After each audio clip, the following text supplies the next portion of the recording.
मुर्शिदाबाद 3 हिंदुओं की निर्मम हत्या हुई। उनके घरों से खींच करके उनकी हत्या हुई। तो मेरे मुसलमान नौजवानों को साइकिल के पंक्चर बना करके जिंदगी नहीं गुजारनी पड़ती।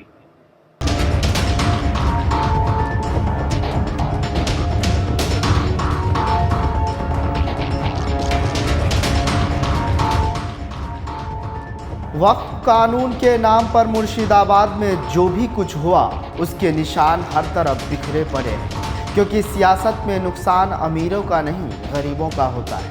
वक्फ एक ऐसा शब्द जो आज देश की सियासत का सबसे गर्म मुद्दा बन चुका है। बंगाल की सरजमी से उठी ये चिंगारी अब भड़कती हुई आग बन चुकी है। एक तरफ जमीनों पर दावे, दूसरी तरफ राजनीति में उबाल और बीच में फंसा है आम आदमी जो सवाल पूछना चाहता है लेकिन जवाबों के धुंध में उलझा हुआ है। हालांकि आज प्रधानमंत्री मोदी ने मुस्लिमों को लेकर जो कहा है वो पूरे देश के मुस्लिमों को सुनना चाहिए। जली हुई बसें, उजड़े हुए आशियाने, टूटी हुई दुकानें। पश्चिम बंगाल के मुर्शिदाबाद की ये तस्वीरें बताती है कि वक्फ कानून के विरोध में अचानक हिंसा नहीं हुई। इसकी स्क्रिप्ट पहले से तैयार थी। दंगाइयों का टारगेट तय था, कहाँ हमला करना है, किस पर हमला करना है, ये सब कुछ पहले से ही प्लान था। वक्फ कानून के विरोध में हिंसा हुई तो हिंदुओं के घरों पर अटैक हो गया। हिंदुओं की दुकान में तोड़फोड़ हुई। जिनकी जान गई वो भी हिंदू थे।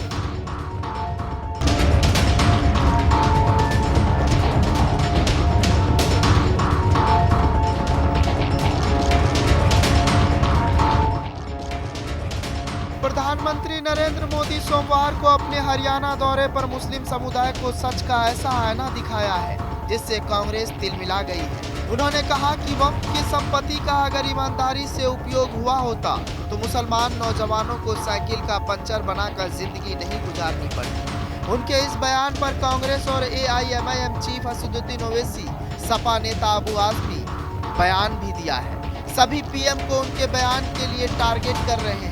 दुर्भाग्य से पीएम के बयान के बाद भी देश में मुसलमानों की स्थिति पर चर्चा नहीं हो रही है, बल्कि चर्चा ये हो रही है कि पीएम ने देश के मुसलमानों के बारे में ये क्या कह दिया। हालांकि देश के आंकड़े बताते हैं कि मोदी ने जो कहा है उससे भी बुरी स्थिति में मुसलमान हैं। इनकी नीयत किसी का भी भला करने की कभी नहीं रही, मुसलमानों का भला करने की भी नहीं रही। यही कांग्रेस की अच्छी सच्चाई है।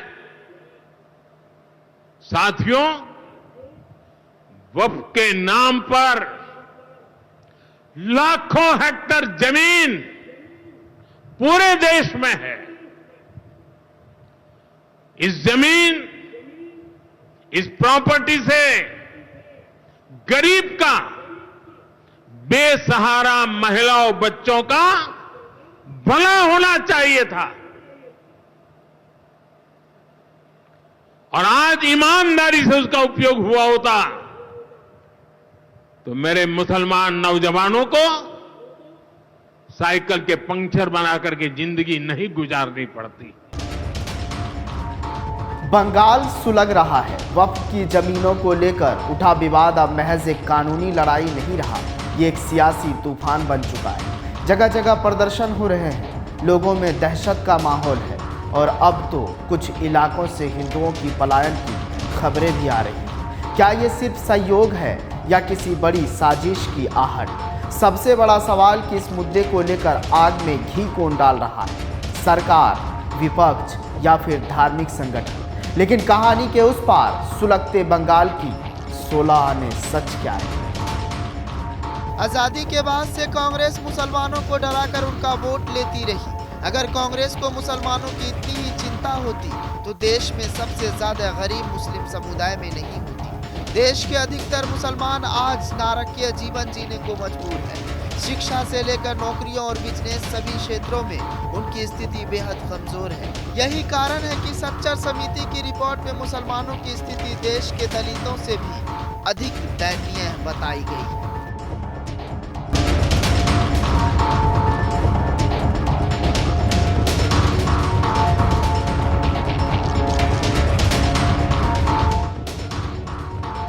मुर्शिदाबाद में किसने लगाई आग?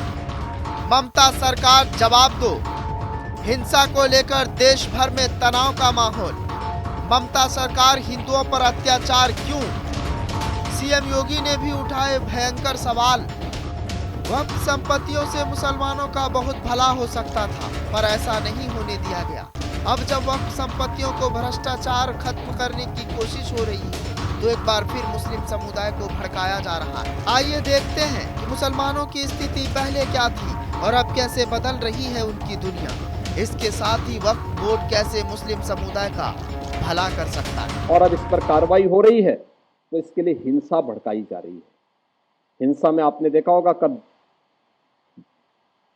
पश्चिमी बंगाल में मुर्शिदाबाद 3 हिंदुओं की निर्मम हत्या हुई।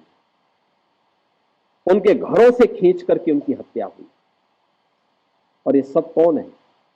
ये सभी वही दलित हैं, वही वंचित हैं, वही गरीब हिंदू हैं जिसको इस जमीन का सर्वाधिक लाभ मिलने वाला है। सर्वाधिक लाभ मिलने वाला है। ये लैंड राजस्व के रिकॉर्ड में फिर से आएगी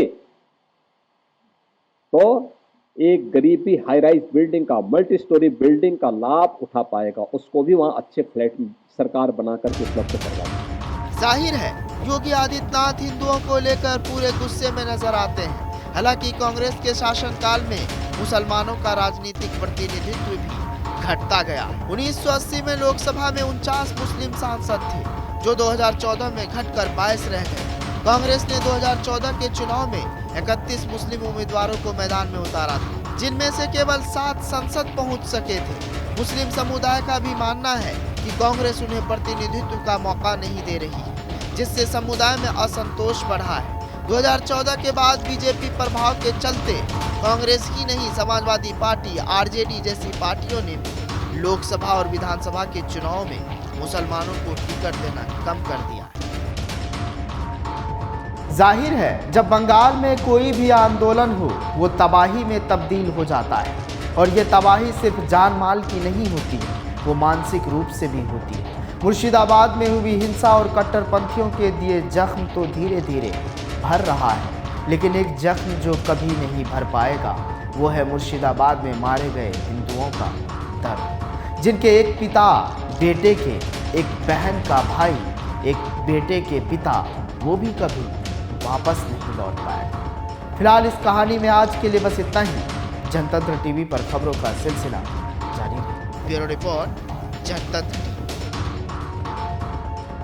मुर्शिदाबाद 3 हिंदुओं की निर्मम हत्या, उनके घरों से खींच करके उनकी हत्या।